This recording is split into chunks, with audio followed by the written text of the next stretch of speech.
4টা 4:30 মান বজাত মানে দুজনী আমাৰ জনজাতীয় বড়ো ছোৱালী হাউলিৰ অন্তৰ্গত এখন ধাবাত মানে 3জন মুছলমান যুৱকে অনৈতিক কাৰ্যকলাপৰ কাৰণে তেওঁলোক বিভিন্ন চলে কৌশলেৰে লৈ আহিছিল। তো আমাক ৰাইজৰ আমি যিটো অভিযোগ পালোঁ সেইমতে আমি বিশ্ব হিন্দু পৰিষদ বজৰং দলে আপচুৰ সহযোগত আমি আহি ইয়াত ছোৱালী কেইজনীক আৰু ল'ৰা এজনক আমি ধৰিবলৈ সক্ষম হৈছোঁ। ধৰি আমি তেওঁলোকক আৰু হাউলি আৰক্ষী থানাৰ ছাৰক মাতি হাউলি আৰক্ষী থানাত তেওঁলোকক আমি চমজাই দিওঁ। হয়, আজি 4:30 বজাত আমাৰ এইটো হাউলিৰ পৰা এটা ইনফৰমেশ্যন গৈছিলে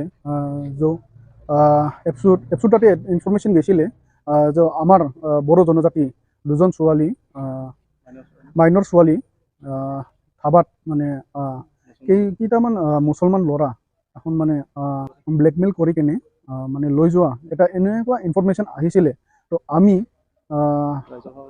ৰাইজৰ লগত মিলি কেনে আৰু ইফালে আমাৰ আছে বজৰং দল আছে আৰু আমি হাউলি ছাত্ৰ সন্থা বড়ো ছাত্ৰ সন্থা মিলি কেনে ৰাইজৰ সহযোগত আমি ধৰি কেনে তেওঁলোকক মানে হাউলি থানাত চমজাই দিয়া হৈ গ'ল।